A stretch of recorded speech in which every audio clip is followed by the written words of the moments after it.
Siapa yang diberkati hari ini, yang diberkati, mari lambaikan tanganmu, puji Tuhan. Sebelumnya, pertama-tama saya mengucapkan selamat memperingati hari Jumat Agung dan juga merayakan Paskah. Biarlah kiranya kasih yang telah kita terima secara cuma-cuma dari Tuhan selalu mengingatkan kita untuk kita tetap setia mengikuti Tuhan sampai akhir hidup kita. Yang mau katakan amin, yang antusias katakan yes.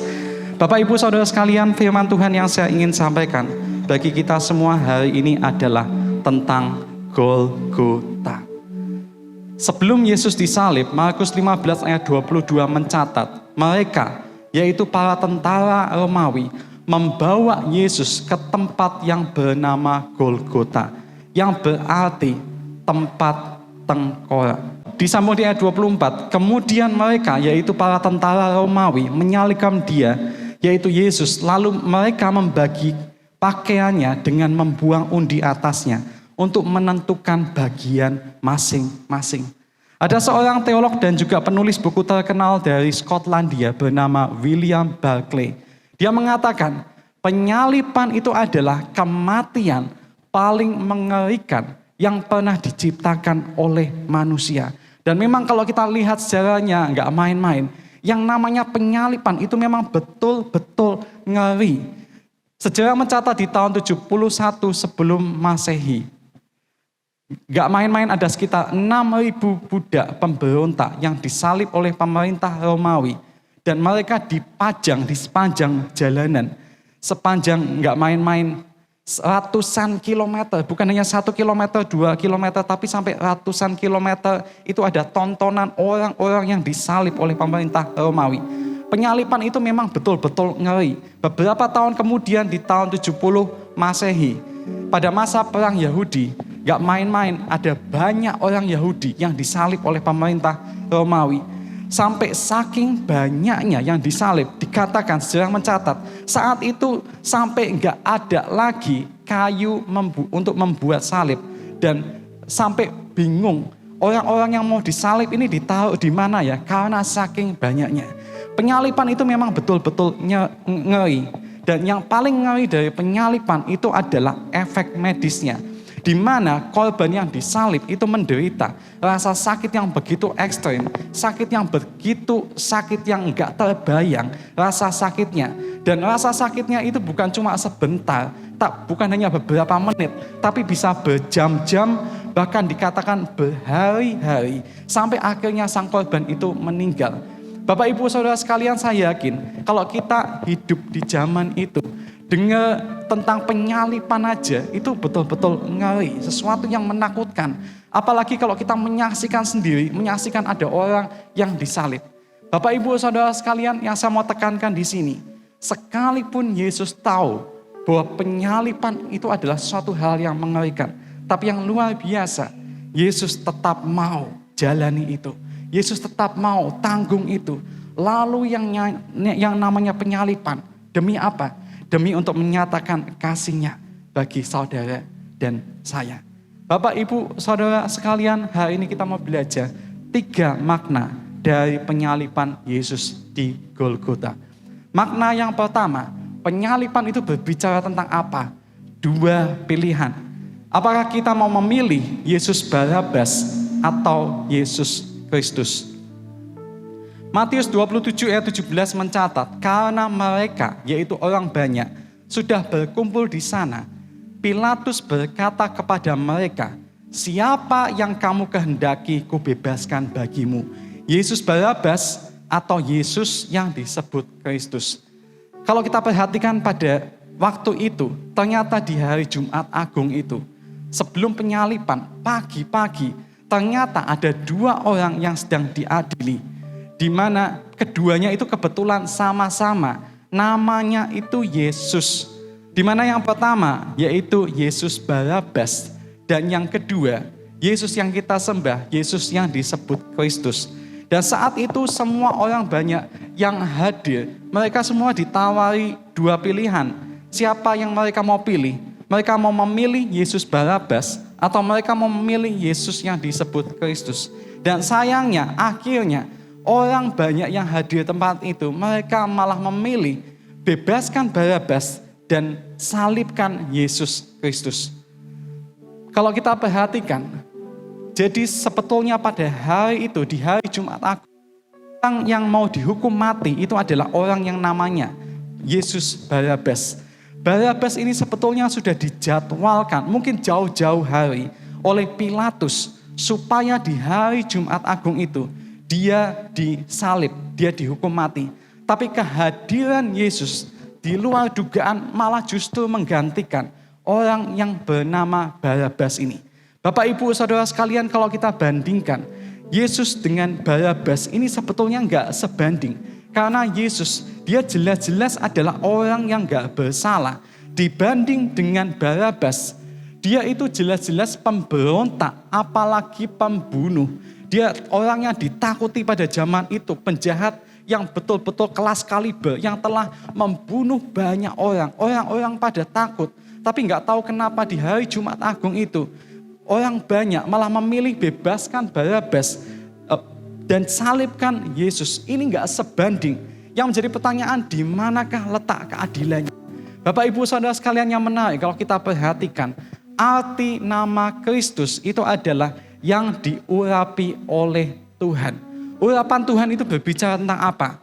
Urapan Tuhan itu berbicara tentang hadirat Tuhan dan kuasa Tuhan yang dinyatakan. Bapak Ibu Saudara sekalian, tahukah engkau bahwa saat hadirat dan kuasa Tuhan dinyatakan, itu berarti juga sanggup menerima orang yang gak layak menjadi layak.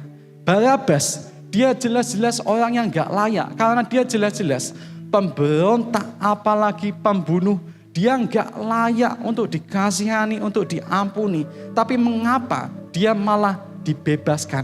Bapak Ibu Saudara sekalian yang menarik, pada pagi ini saya mau katakan, sehancur apapun dirimu, sekelam apapun masa lalumu, sejahat apapun diri kita, sebejat apapun diri kita, bahkan semurtad apapun diri kita di mata Tuhan tetap mulia dan berharga. Karena kita ini anak Bapa di sorga. Kalau yang menarik, kalau kita perhatikan, arti nama Barabas itu dari kata bar, yaitu anak, dan aba atau abas, yaitu Bapa. Sekali lagi saya mau katakan, Tuhan gak memandang latar belakang kita. Sekalipun kita mungkin orang jahat, sejahat Barabas, bagaimanapun latar belakang kita, Tuhan gak memandang latar belakang kita. Karena di mata Tuhan, setiap kita ini tetap mulia dan berharga. Bahkan Bapa di sorga rela untuk menukar orang yang sejahat Barabas, yang gak layak untuk diampuni. Gak main-main, Bapa di sorga tukar dengan satu nyawa, yaitu Yesus, anaknya yang tunggal, turun ke dunia, mati di atas kayu salib. Bukan hanya untuk menyelamatkan satu orang, tapi di hari itu ada satu bukti kasih yang jelas. Yesus mau menukar nyawanya demi seorang yang gak layak, yang bernama Barabas, pemberontak dan pembunuh. Bapak Ibu Saudara sekalian, pagi ini jika saya bertanya, ada berapa banyak di antara kita, kita menyadari betapa besarnya kasih Tuhan bagi kita semua. Bahkan seorang penjahat pun, pemberontak, pembunuh, yang boleh dibilang gak layak untuk dikasihi, Yesus rela mati baginya.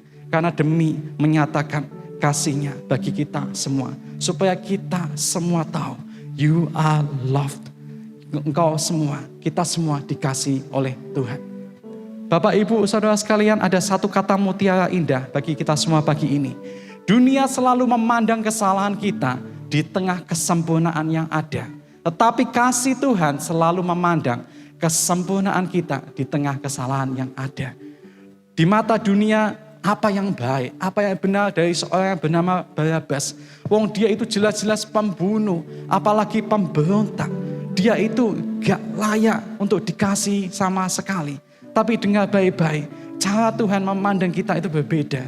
Tuhan gak peduli seburuk apapun masa lalumu. Barabas sekalipun dia itu gak layak, tapi di mata Tuhan dia tetap anak Bapa di sorga. Dan dia sempurna untuk diselamatkan, bahkan ditukar dengan nyawa anaknya yang tunggal, yaitu Yesus Kristus. Karena Tuhan ingin setiap kita tahu bahwa setiap kita sangat dikasihi oleh Tuhan. Kita berharga dan mulia di hadapannya. Bapak Ibu Saudara sekalian, 1 Yohanes 3 ayat 1 mengatakan, lihatlah betapa besarnya kasih yang dikaruniakan Bapa kepada kita, sehingga kita disebut anak-anak Allah. Dan memang, garis bawahi di sini dikatakan memang kita adalah anak-anak Allah. Kata memang di sini sangat powerful, dahsyat banget. Dengan arti apa? Sekalipun kita mungkin latar belakangnya buruk, kita mungkin hidup kita hancur, masa lalu kita betul-betul kelam, hidup kita betul-betul bobrok, mungkin sudah nggak terampuni lagi seperti Barabas. Tapi firman Tuhan mengatakan kita tetap dikasihi Tuhan. Karena apa? Memang kita adalah anak-anak Allah.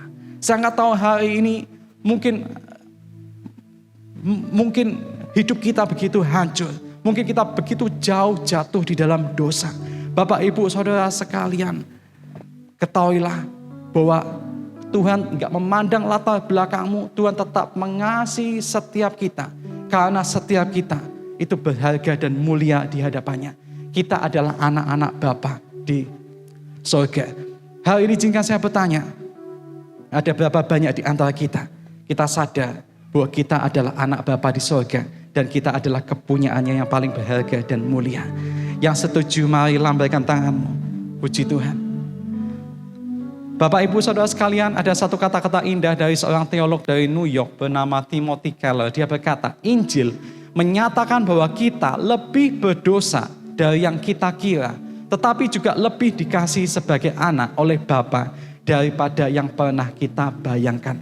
Kata lebih berdosa di sini berarti bahwa kita itu sebetulnya enggak layak untuk diselamatkan. Kita enggak mampu dan kita itu bukan siapa-siapa. Tapi yang menarik di sini dikatakan, sekalipun demikian, ketahuilah satu hal yang indah, kita lebih dikasihi daripada siapapun juga sebagai anak oleh Bapa daripada yang pernah kita bayangkan. Setiap kita merayakan Jumat Agung, bila kita ingat bahwa enggak ada kasih di dunia ini yang kasihnya lebih besar dari kasih Bapa di surga. Seburuk apapun diri kita, sejahat apapun kita, bahkan mungkin kita enggak menghargai, kita enggak melihat ada nilai yang baik dari diri kita. Di mata Tuhan kita tetap berharga dan mulia di hadapannya. Karena memang kita adalah anak-anak Bapa di surga. Yang setuju katakan amin. Yang antusias katakan yes. Bapak Ibu Saudara sekalian, ada seorang bernama Wesley Altoid. Di tahun 2007 saat dia sedang menunggu kereta bawah tanah bersama dengan 2 anak perempuan yang gak disangka, tiba-tiba ada seorang pria asing mengalami mungkin kejang-kejang sendiri dan kemudian jatuh ke rel kereta api. Dan apesnya Bapak Ibu, sayangnya waktu itu ada suatu kereta kencang yang sudah melaju dan siap untuk memasuki gerbong kereta api dan siap untuk menabrak pria yang jatuh di rel itu. Yang menarik Bapak Ibu Saudara sekalian, di saat semua orang panik dan semua orang cuma diam aja, cuma nonton pria yang jatuh ini. Dan gak ada satu orang pun yang mau turun tangan. Yang luar biasa, orang yang bernama Wesley Altoid ini dia tiba-tiba dia lompat ke rel. Dan kemudian dia berusaha untuk menolong, dia berusaha untuk angkat orang yang jatuh itu. Tapi dia sadar, waktunya kelihatannya enggak cukup untuk mengangkat orang ini dari rel kemudian ke tempat yang aman. Karena keretanya itu sudah sangat dekat. Dan yang menarik Bapak Ibu Saudara sekalian, tahu enggak yang dia lakukan? Dia tutupi orang itu, dia lindungi orang itu dengan tubuhnya sendiri. Dengan kata lain seperti aku enggak peduli kalau diriku bahkan mungkin sampai mati. Yang penting orang ini selamat. Dan yang menarik Bapak Ibu Saudara sekalian, setelah kereta itu lewat, ternyata satu pun gak ada yang mati. Bahkan keduanya selamat. Dan yang lebih menarik lagi, bahkan mereka cuma luka ringan-ringan. Wow, luar biasa. Dan yang menarik saat Wesley ini dia diwawancara, dia ditanya, kenapa dia berani untuk lakukan aksi yang nekat itu. Dan dia menjawab, saya melihat orang itu dia butuh bantuan. Saya lihat gak ada seorang pun yang mau turun tangan. Jadi saya langsung lompat dan saya tolong dia. Karena saya merasa saya harus melakukan sesuatu. Bapak Ibu Saudara sekalian, tahu gak di hari Jumat Agung ini? Itu yang juga Yesus lakukan bagi kita semua. Yesus lihat kita gak berdaya. Dan kita sedang berjalan menuju ke neraka. kita akan mati binasa yang Yesus lakukan. Yesus turun tangan, turun ke dunia. Yesus rela tanggung segala beban penderitaan di atas kayu salib, bahkan mati, rela mati demi kita. Supaya apa? Kita enggak mati binasa, kita beroleh hidup kekal di surga yang mulia. Hari ini izinkan saya bertanya, ada berapa banyak di antara kita yang betul-betul menyadari arti cinta dan pengorbanan Tuhan yang begitu besar, begitu mulia buat kita. Dan dari lubuk hati kita yang paling dalam, kita mau berkata, thank you Jesus, terima kasih Tuhan untuk cinta dan pengorbanan-Mu yang begitu besar bagiku. Dari lubuk hatiku yang paling dalam, aku mau katakan, Yesus, Engkau sungguh berarti, sungguh berharga bagiku. Engkau tiada ternilai bagiku. Yang mau sekali lagi lambaikan tanganmu. Puji Tuhan, puji Tuhan. Kita mengucap syukur karena kita punya Allah yang kasih-Nya begitu besar. Yesus, Dia betul-betul berharga bagi kita. Yang kedua, makna dari penyalipan. Penyalipan itu juga berbicara tentang apa? Dua pernyataan. Apakah kita mau menyangkal Yesus atau tetap percaya kepadanya? Yang menarik, pada saat Yesus disalib, Alkitab mencatat ada dua orang penjahat yang juga ikut disalib bersamanya. Lukas 23 ayat 32 sampai 43 mencatat, dan ada juga digiring dua orang lain, yaitu dua penjahat untuk dihukum mati bersama-sama dengan Dia. Di mana penjahat yang di sebelah kiri berkata, bukankah Engkau Kristus? Selamatkanlah dirimu dan kami. Sebaliknya, penjahat yang di sebelah kanan Yesus itu berkata, Yesus, ingatlah akan aku apabila Engkau datang sebagai Raja. Kalau kita perhatikan, kata-kata dari penjahat yang di sebelah kiri Yesus ini, dia berkata, bukankah Engkau Kristus? Selamatkanlah dirimu dan kami. Dengan kata lain apa? Orang ini dia menunjukkan sikap untuk menghina Yesus. Dia tantang Yesus. Yesus bukanlah katanya Engkau itu Mesias yang diurapi oleh, bukankah katanya Engkau Kristus yang diurapi oleh Tuhan? Mana kuasamu? Kalau Engkau berkuasa, selamatkan kami semua. Kami berdua ini yang sama-sama disalib. Atau paling enggak, buktikan kuasamu. Engkau bisa membebaskan dirimu turun dari salib. Engkau bisa menyelamatkan dirimu sendiri. Aku ingin lihat buktinya Tuhan. Dengan kata lain, orang ini dia itu ragu Yesus akan siapa identitas Yesus. Mungkin selama ini dia cuma dengar dari kata-kata orang saja, tapi dia ingin lihat buktinya secara langsung. Mungkin dia sadar Yesus itu katanya Mesias, tapi dia nggak mau percaya karena dia pingin lihat buktinya mana, bukan cuma dengar dari kata-kata orang saja. Dan jadi dengan kata lain, ada satu penyangkalan yang luar biasa dalam dirinya. Saya nggak tahu, mungkin hari-hari ini ada di antara kita. Kita mungkin kenal Yesus itu berkuasa. Tapi hari-hari ini kita berkata, Tuhan, mana buktinya? Aku ingin lihat buktinya Tuhan dengan mata kepala aku sendiri. Aku ingin menyaksikan sendiri bukti kuasamu, bukan dengar dari kata-kata orang saja. Sebaliknya kalau kita bandingkan Bapak Ibu Saudara dengan penjahat yang ada di sebelah kanan Yesus.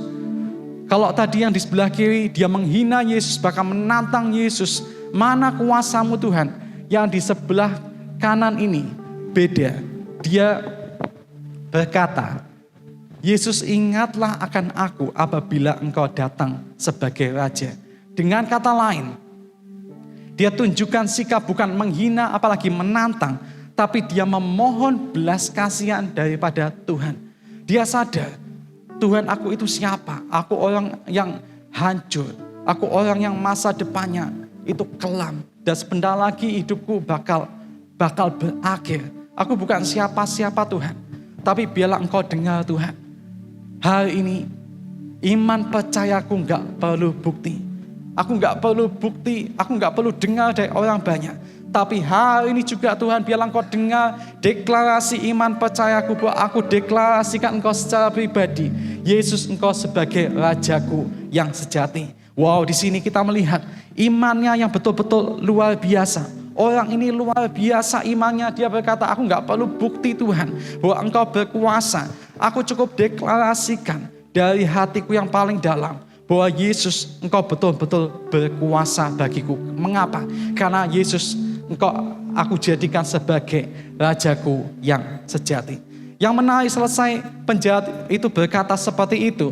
Lukas 23 ayat 43 mencatat, kata Yesus kepadanya, aku berkata kepadamu, sesungguhnya hari ini juga engkau akan ada bersama-sama dengan aku di dalam Firdaus. Sebagai bukti imannya kepada Yesus, gak main-main, Tuhan beri hadiah, upah buat dia. Hari ini juga engkau bersama-sama dengan aku di dalam Firdaus. Kita perhatikan, Yesus berkata, hari ini juga engkau bersama-sama dengan aku di dalam Firdaus. Perlu kita ketahui Bapak Ibu, Firdaus itu berbeda dengan surga. Kalau surga itu berbicara tentang apa? Tentang lokasi, tempat kediaman Allah. Tapi kalau Firdaus itu berbicara lebih luas lagi. Karena Firdaus itu berbicara tentang relasi, bukan lokasi. Firdaus itu berbicara tentang kita hidup di dalam hadirat Tuhan. Ini yang Tuhan inginkan dari setiap kita. Kita hidup dalam hadirat Tuhan. Saat engkau diurapi itu artinya apa? Engkau tetap tinggal di dalam hadiratnya. Nah, satu hal yang indah perlu kita ketahui, bahwa di dalam hadiratnya selalu kita temukan damai dan sukacita. Yang percaya katakan amin, yang antusias katakan yes. Mari bila kita tinggal di dalam hadiratnya, supaya apa? Supaya sukacita kita, damai kita selalu dipenuhkan daripada Tuhan. Dan kata hari ini itu berarti apa? Saat hari ini, gak usah menunggu besok, gak usah menunggu lusa, gak usah menunggu minggu depan, tahun depan. Hari ini yang Tuhan minta, saat engkau deklarasikan dengan mulutmu bahwa Yesus adalah Tuhan, Juru Selamat dan Rajamu secara pribadi, maka hari ini juga engkau terima itu yang namanya keselamatan. Gak usah nunggu, tapi secara langsung, seketika Tuhan berikan kepadamu. Sehingga apa? Iman percayamu kepada Tuhan gak sia-sia. Engkau terima janji kehidupan kekal, yaitu hidup bersama dengan Bapa di sorga. Dengan kata lain juga dengan mantap. Kalau orang tanya, apakah kalau kita mati, kita pasti masuk sorga? Saya mau katakan, hari ini juga kalau engkau deklarasikan dengan imanmu, dengan mulutmu bahwa Yesus, engkau adalah Tuhan Juru Selamat dan juga Rajaku secara pribadi. Hari ini juga enggak usah menunggu besok atau lusa. Saat engkau dipanggil pulang oleh Tuhan, dengan mantap engkau bisa berkata, aku pasti masuk surga. Bapak Ibu Saudara sekalian, Roma 10 ayat 9-10 mengatakan, sebab jika kamu mengaku dengan mulutmu bahwa Yesus adalah Tuhan dan percaya dalam hatimu bahwa Allah telah membangkitkan dia, yaitu Yesus dari antara orang mati, maka kamu akan diselamatkan. Karena dengan hati orang percaya dan dibenarkan, dan dengan mulut orang mengaku dan diselamatkan. Hari ini jika saya bertanya, ada berapa banyak di antara kita mau deklarasikan dengan mulut kita, Yesus adalah Tuhan, Juru Selamat dan Raja kita secara pribadi. Yang mau sekali lagi lambaikan tanganmu, puji Tuhan. Ada satu kata-kata indah dari seorang penginjil terkenal dari Amerika bernama Billy Graham. Dia berkata, penjahat yang bertobat itu menunjukkan bahwa tidak pernah terlambat untuk datang pada Kristus. Bahkan di momen-momen terakhir penjahat itu sebelum dia dihukum mati, dia datang kepada Kristus. Dan Kristus menerima dia. Dan Tuhan bahkan berkata, hari ini juga engkau bersama dengan aku di dalam Firdaus. Bapak, Ibu, Saudara sekalian, sehancur apapun hidupmu, sekelam apapun masa lalumu, saya mau katakan pagi ini, di hari perayaan Jumat Agung ini, gak pernah terlambat untuk datang kembali kepada Yesus. Tangannya terbuka lebar, menanti setiap kita anak-anaknya untuk datang kembali kepadanya. Sekali lagi jika saya bertanya, ada berapa banyak di antara kita dengan mulut kita, kita mau deklarasikan, Yesus, engkau adalah Tuhan Rajaku dan juga Juru Selamatku secara pribadi. Yang mau sekali lagi lambaikan tanganmu, puji Tuhan. Bapak Ibu Saudara sekalian, ada seorang penjahat yang bernama David Berkowitz. Sejarah mencatat, dia adalah seorang pembunuh berantai di kota New York dari tahun 1976 sampai 1977, di mana telah memakan ada 6 orang yang mati dan menyebabkan 7 orang luka-luka. Dan sebagai hukumannya, orang ini gak main-main, dia dijatuhi hukuman penjara seumur hidup. sampai 6 kali, dan itu berturut-turut dari yang 1 ke 2, yang 3 sampai nggak tahu di total itu mungkin sudah berapa tahun hukumannya. Orang ini boleh dibilang sudah nggak terampuni lagi. Secara hukum nggak mungkin dia bebas. Seumur hidupnya, bahkan mungkin sampai matinya, dia bakal mendekap terus di penjara. Dan yang menarik saat dia ditanya kenapa dia kok membunuh sekejam itu, dengan sombong dia berkata, aku haus darah. Tolong beritahu semua polisi agar berhenti menangkapku. Aku nggak ingin membunuh lagi, tapi gimana? Memang aku haus kok. Wah, betul-betul ngeri. Dan yang lebih ngeri lagi, orang ini menyebut dirinya dengan panggilan Son of Sam. Saat ditanya Sam itu artinya apa? Ternyata dia terinspirasi nama Sam ini dari seekor anjing yang kerasukan setan. Dengan kata lain, itu adalah simbol kegelapan yang sedang menguasai hidupnya saat itu. Son of Sam dengan kata lain, dia mendeklarasikan dirinya, aku adalah anak kegelapan. Dan selama dia menjalani hukuman, hari-harinya di penjara selalu dipenuhi dengan trauma masa lalu. Dia menjadi merasa kesepian, dia dihantui dengan rasa bersalahnya. Dan yang ini yang paling parah, mungkin saat dia tidur, saat dia sendiri, dia selalu dibayang-bayangi, dihantui oleh wajah para korban yang telah dia bunuh. Sampai di satu titik dia sudah enggak kuat lagi. Dan dia menjerit sama Tuhan. Dia berkata, Tuhan, aku enggak layak untuk diampuni. Tetapi hari ini Engkau dengar, aku tahu Engkau tetap mengasihiku. Tuhan, aku orang berdosa. Tapi jika Engkau masih mau menerima aku, tolong ampuni aku Tuhan. Hari ini aku mau bertobat. Puji Tuhan Bapak Ibu Saudara sekalian, hari itu juga di sel penjaranya Tuhan jamah dia, Tuhan jamah orang yang bernama David Berkowitz ini. Tuhan pulihkan dia dari seorang yang dulunya dikenal sebagai Son of Sam, anak kegelapan. Sejak Tuhan jamah hidupnya diubahkan menjadi Son of Hope, menjadi anak pengharapan. Karena dia tahu sejak momen itu di sel penjaranya, sejak Tuhan jamah dia, Jesus is hope that never fails. Yesus adalah harapan yang gak pernah gagal, yang gak pernah mengecewakan hidupnya. Tuhan beri pengharapan baru pada dia. Puji Tuhan, sejak dia dipulihkan, dia mulai aktif membaca Alkitab. Bahkan Tuhan pakai dia secara luar biasa melayani sesama narapidana. Bahkan menjadi seorang yang dipakai Tuhan, menjadi penulis rohani, menginspirasi banyak orang di seluruh dunia. Oh haleluya. Mari kita beri tepuk tangan bagi nama Tuhan. Puji Tuhan. Bapak Ibu Saudara sekalian, saya nggak tahu hari-hari ini apa yang telah engkau lalui. Saya nggak tahu, mungkin hari-hari yang engkau lalui begitu berat. Saya mau katakan pagi ini, seberat apapun hari-hari yang telah engkau lalui, sekelam apapun hidup yang telah engkau jalani, perlu kita ketahui, Jesus, He is hope that never fails. Yesus, dia adalah pengharapan yang gak pernah gagal. Yesus, dia adalah pengharapan yang gak pernah mengecewakan. Karena masa depan, hari depan yang Tuhan janjikan bagi kita, bukanlah hari depan yang penuh dengan kehancuran, bukan hari depan yang penuh dengan kecelakaan. Sekalipun fakta yang kita alami, masa depan kita mungkin rasanya hancur, kita rasanya orang yang gak berguna, kita rasanya orang yang gak ada nilainya. Tapi di mata Tuhan, setiap kita itu berharga. Dan Tuhan berkata pada setiap kita pagi ini, ketahuilah anakku, bahwa hari depan yang aku rancangkan bagimu adalah hari depan yang penuh dengan pengharapan. Yang percaya sekali lagi beri tepuk tangan yang paling meriah bagi nama Tuhan. Haleluya. Kita mau lanjut makna yang terakhir. Penyaliban itu berbicara tentang apa? Yaitu 2 jaminan. Apakah kita akan mengalami kematian kekal di neraka atau hidup kekal bersama dengan Bapa di sorga. 2 Timotius 1 ayat 10 mengatakan, dan yang sekarang dinyatakan oleh kedatangan Juru Selamat kita, Yesus Kristus, yang oleh Injil telah mematahkan kuasa maut dan mendatangkan hidup yang tidak dapat binasa. Bapak Ibu Saudara sekalian, satu kabar baik bagi kita semua, bahwa melalui kematian Yesus, kuasa maut telah dipatahkan sehingga apa? Ini yang indah, kita beroleh hidup yang gak dapat binasa, yaitu hidup kekal bersama dengan Bapa di sorga.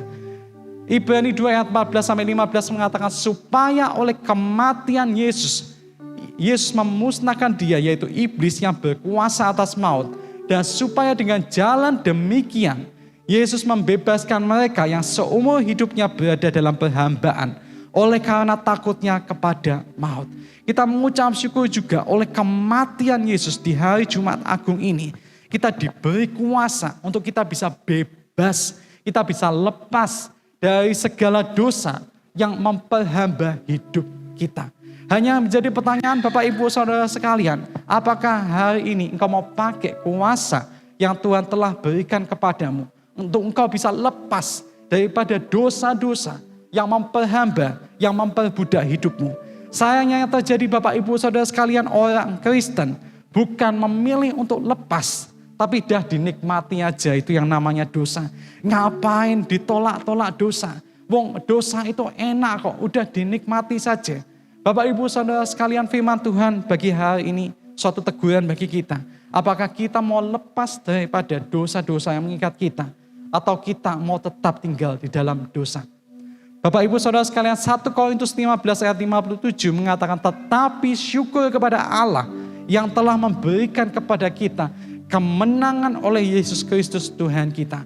Perlu kita ketahui bahwa kemenangan kita di dalam Tuhan bukan berarti saat hidup kita hanya diberkati secara materi, secara fisik, atau secara finansial. Tapi kemenangan setiap anak-anak Tuhan yang paling penting berbicara tentang apakah hidupnya sudah berhasil mengalahkan segala kuasa dosa yang mau mencoba untuk memperbudak atau memperhamba dirinya lagi. Bapak Ibu Saudara sekalian, hari ini kita merayakan, kita memperingati Jumat Agung. Perlu kita ketahui Jumat Agung itu bukan hanya berbicara tentang kematian Yesus, tapi yang paling penting Jumat Agung itu berbicara tentang kemenangan setiap anak-anak Tuhan telah berhasil mengalahkan, mematahkan kuasa-kuasa dosa yang mau mencoba untuk menguasai, memperhamba hidupnya lagi.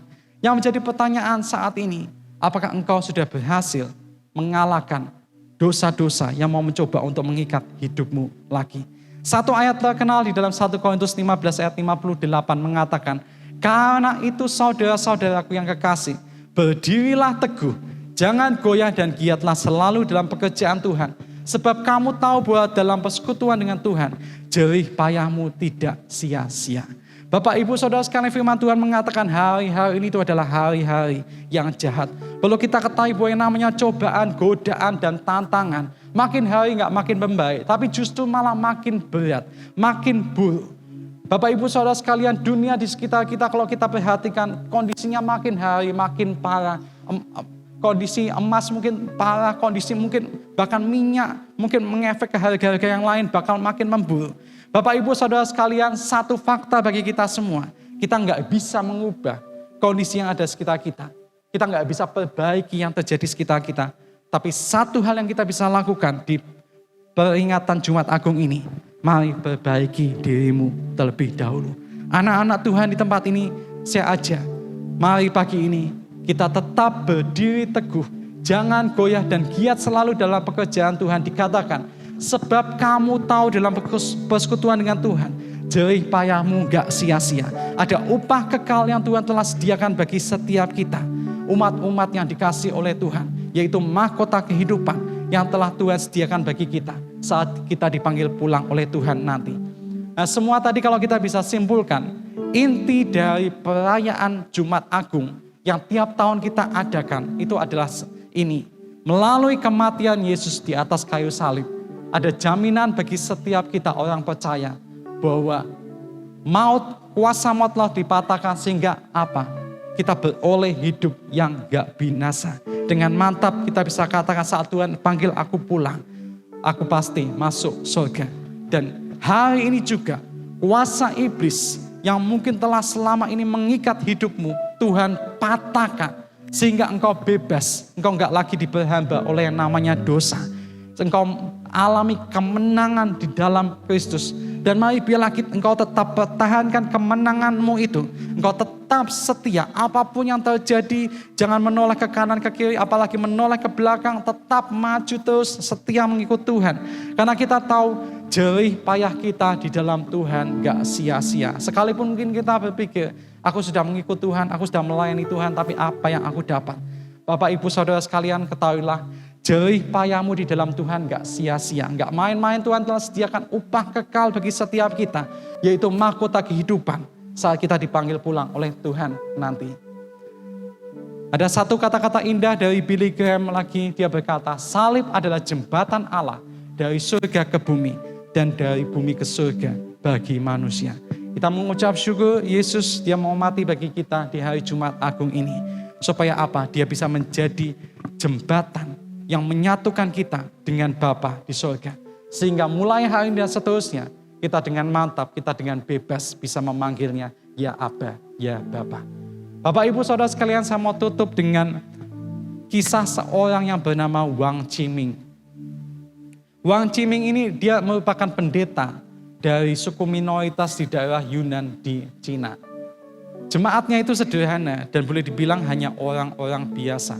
Tapi yang menarik, yang luar biasa dari Wang Qiming ini, sekalipun demikian dia selalu ajarkan kepada jemaat-jemaatnya, apapun yang terjadi, tetap setia, tetap berdiri teguh, tetap bertahan, mengikut Kristus.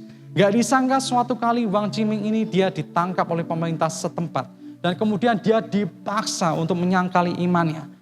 Dan karena dia menolak, sebagai hukumannya dia dipaksa untuk mengenakan papan bertuliskan penjahat. Dan kemudian dia dijadikan tontonan di sepanjang jalan, ditonton oleh orang banyak. Dia dipukuli dan dihina sedemikian rupa, tanpa belas kasihan sedikit pun. Dan kemudian dia ditawari satu pilihan terakhir.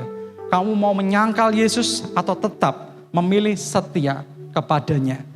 Yang luar biasa, saat pertanyaan itu dilontarkan kepadanya, ada satu regu, bahkan bukan satu, ada banyak regu penembak sudah siap membidikan senapannya ke arahnya.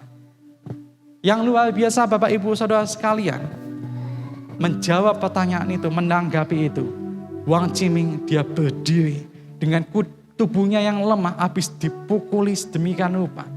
Dia berteriak dengan keras, dia berkata, kamu bisa membungkam mulutku, tetapi sekalipun gak bisa mematikan imanku. Sekali-kali aku gak akan menyangkal itu nama Yesus.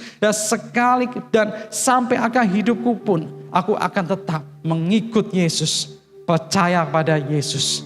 Wow, luar biasa. Dan selesai dia berkata seperti itu, ada suara dah, dia ditembak mati di depan banyak orang. Orang Wang Qiming ini, yang bernama Wang Qiming, dia terbukti pengikut Yesus yang setia sampai akhir hidupnya. Bapak Ibu Saudara sekalian, hari ini Tuhan tanya pada setiap kita yang ada di tempat ini, bagaimana dengan komitmenmu?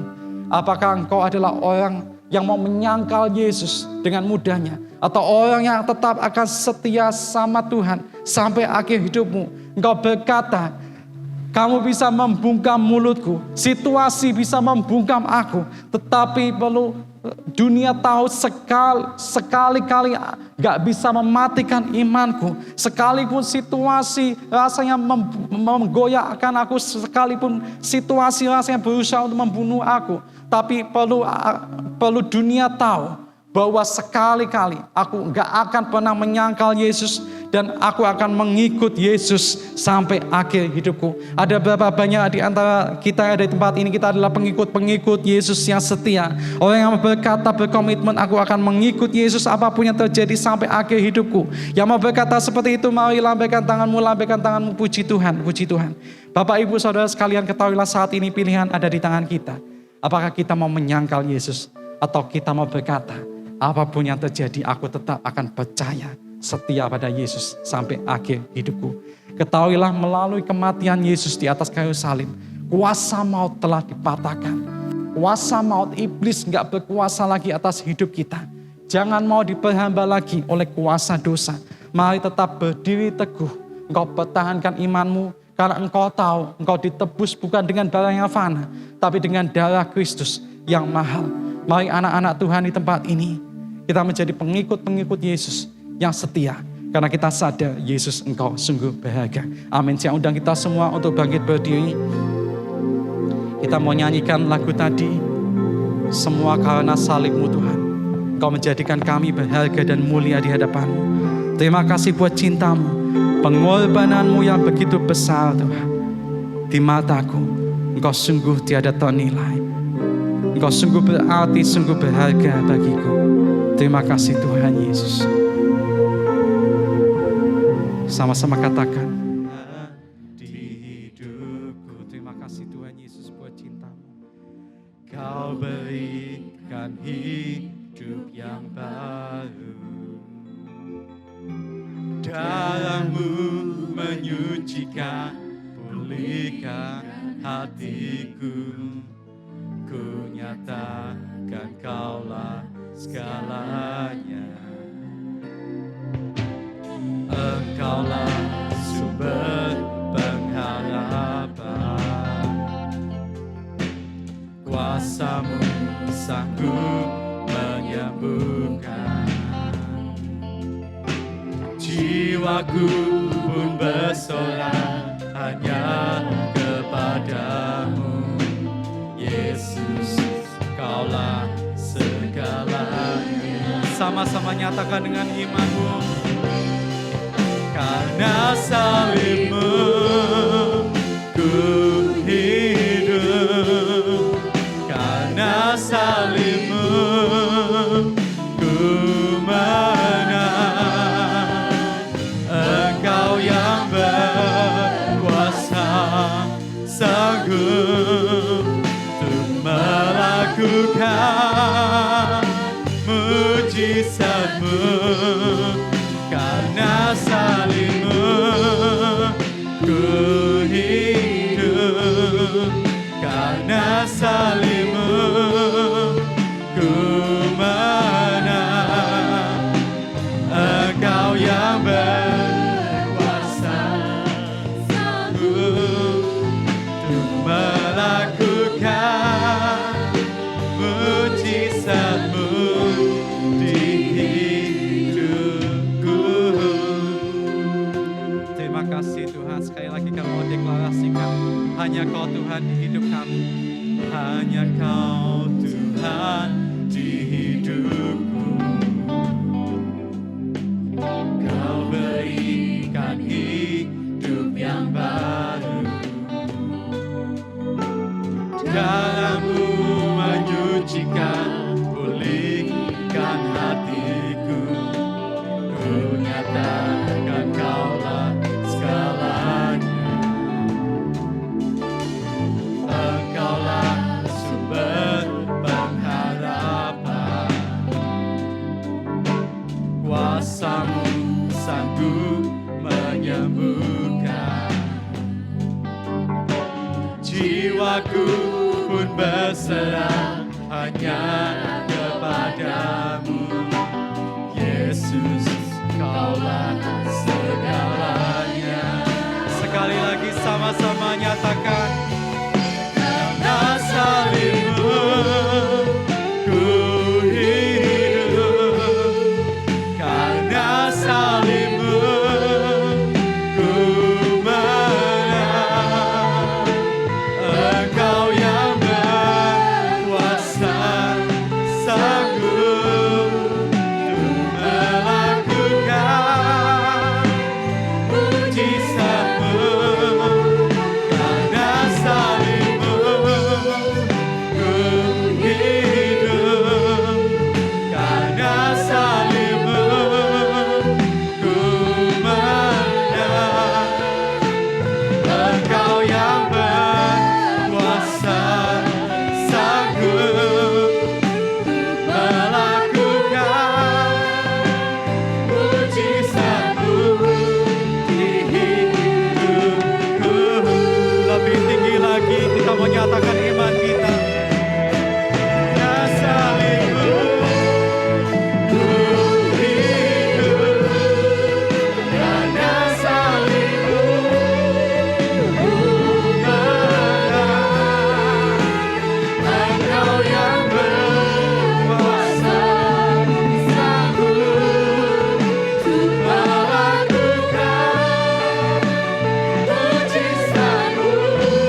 katakan melakukan mujizat.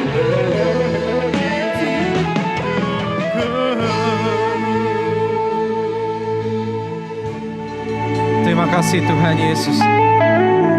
Terima kasih Tuhan untuk waktu yang berharga ini, di mana kami bisa mengkoreksi diri kami kembali Tuhan. Ampuni kami Tuhan, jikalau hari-hari ini kami telah jauh daripadamu.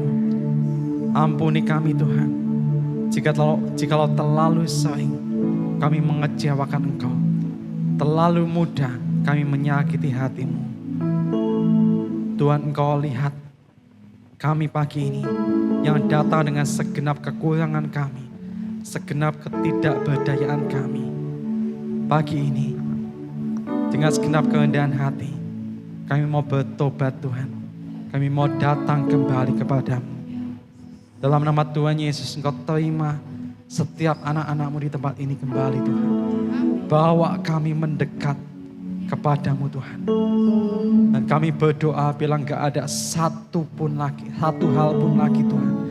Gak ada satu kuasa pun yang sanggup memisahkan kami daripadamu Tuhan. Karena kami tahu Tuhan, dalam hadirat-Mu kami selalu temukan damai dan sukacita kami.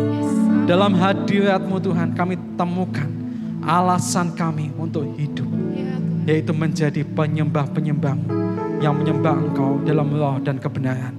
Terima kasih Tuhan buat cinta-Mu dan pengorbanan-Mu yang begitu besar buat kami Tuhan. Kami yang mestinya gak layak, Engkau jadikan layak. Engkau mau mati bagi kami Tuhan.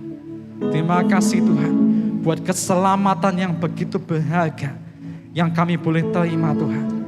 Pagi ini kami sadar kami diselamatkan bukan dengan barang yang fana, tapi dengan satu harga yang begitu mulia, dengan darah-Mu yang begitu mahal, dengan tubuh-Mu yang Kau korbankan, Kau relakan hancur tercabik-cabik sedemikian rupa demi menyatakan kasih-Mu, cinta-Mu bagi setiap kami. Pagi ini Tuhan kami mau berkata, thank you Jesus, terima kasih Tuhan. Dari lubuk hati kami yang paling dalam kami mau berkata, Jesus I love you. Yesus, aku mengasihi-Mu Tuhan. Karena Engkau sungguh berharga bagiku Tuhan. Lebih dari apapun yang ada di dunia ini, Engkau hartaku yang paling berharga. Hamba berdoa di dalam nama Tuhan Yesus, biarlah Engkau kuatkan setiap kami ada di tempat ini Tuhan. Jadikan kami teguh, gak goyah lagi Tuhan. Situasi boleh berubah, tapi iman kami gak akan berubah. Kami tetap akan berdiri teguh. Sekalipun kami gak akan menyangkali Yesus lagi, tapi kami mau setia mengikut-Mu sampai akhir hidup kami. Setiap kita yang mau menjadi pengikut Yesus yang setia, sama-sama katakan amin. Tuhan berkati.